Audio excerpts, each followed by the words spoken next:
Sweden NATO का 32वां सदस्य देश बन गया है। रूस यूक्रेन युद्ध के दौरान नाटो का यह विस्तार अत्यंत महत्वपूर्ण माना जा रहा है। नाटो पश्चिमी देशों का एक सैन्य गठबंधन है जिसकी स्थापना 1949 ईस्वी में की गई थी। Belgium, Canada, Denmark, France, Iceland, Italy, Luxembourg, Netherlands, Norway, पुर्तगाल, यूनाइटेड किंगडम और संयुक्त राज्य अमेरिका नाटो के संस्थापक 12 देश थे। नाटो में ग्रीस और तुर्की 1952 में, जर्मनी 1955 में, स्पेन 1982 में, चेक गणराज्य, हंगरी और पोलैंड 1999 में, Bulgaria, Estonia, Latvia, Lithuania, Romania, Slovakia और स्लोवेनिया 2004 में, अल्बानिया और क्रोएशिया 2009 में, मॉन्टेनेग्रो 2017 में, उत्तर मैसेडोनिया 2020 में, फिनलैंड 2023 में एवं स्वीडन 2024 में सम्मिलित हुआ। 80 भारतीय सैनिक मालदीव को भारत द्वारा दिए गए हेलीकॉप्टर एवं छोटे एयरक्राफ्ट की देखरेख के लिए मालदीव में तैनात थे, जो 10 मई तक भारत लौट आएंगे। मालदीव सरकार अब नहीं चाहती कि मालदीव में किसी भी दूसरे देश की सेना रहे। मालदीव की सरकार ने भारतीय सैनिकों को वापस बुलाने का आग्रह किया था। ब्रिक्स देश क्रिप्टो और ब्लॉकचेन तकनीक पर आधारित एक स्वतंत्र भुगतान प्रणाली का निर्माण करने जा रहे हैं। अमेरिका सहित 7 देशों की सेना ने यमन में हूती विद्रोहियों के 18 ठिकानों को नष्ट किया।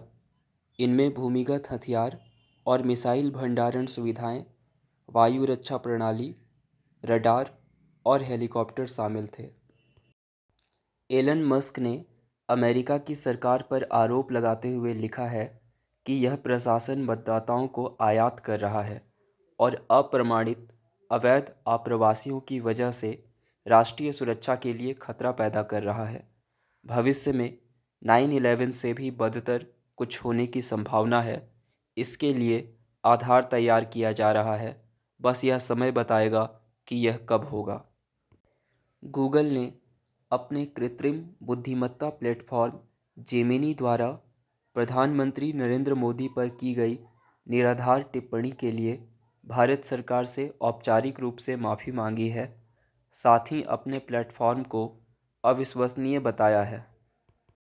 फ्रांस में गर्भपात को संवैधानिक अधिकार बनाया गया है। इसे कानूनी रूप देने के लिए संविधान के अनुच्छेद 34 में संशोधन किया गया है। अबू धाबी में बने हिंदू मंदिर में हजारों की संख्या में सुबह शाम श्रद्धालु पूजा अर्चना करने पहुंच रहे हैं। पिछले रविवार को श्रद्धालुओं की कुल संख्या 65,000 रही। नेपाल के प्रधानमंत्री पुष्प कमल दहल प्रचंड ने नेपाली कांग्रेस के साथ 15 साल पुराना गठबंधन खत्म किया।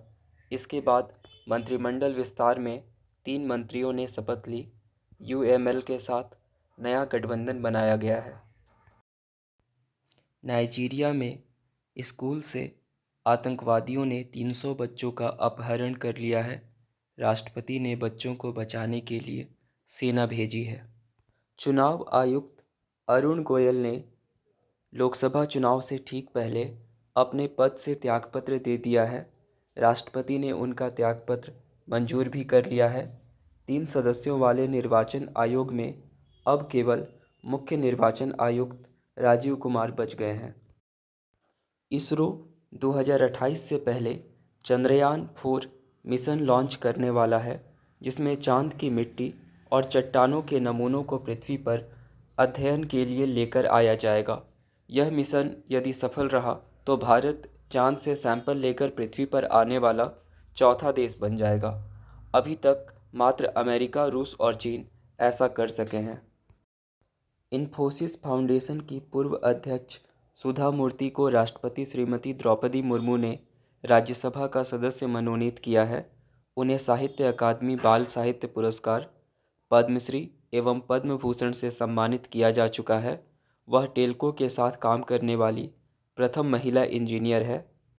कांग्रेस ने लोकसभा चुनाव के लिए 39 उम्मीदवारों की सूची जारी की।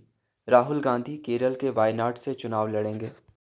राजस्थान पुलिस एसआई भर्ती परीक्षा का पेपर लीक हुआ था। आरोपियों की गिरफ्तारी जारी है। छात्रों में अत्यधिक आक्रोश देखने को मिल रहा है।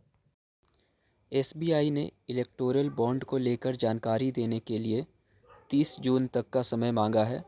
सुप्रीम कोर्ट ने कहा था कि इलेक्टोरल बॉन्ड को अज्ञात रखना सूचना के अधिकार और अनुच्छेद 19(1)(a) का उल्लंघन है।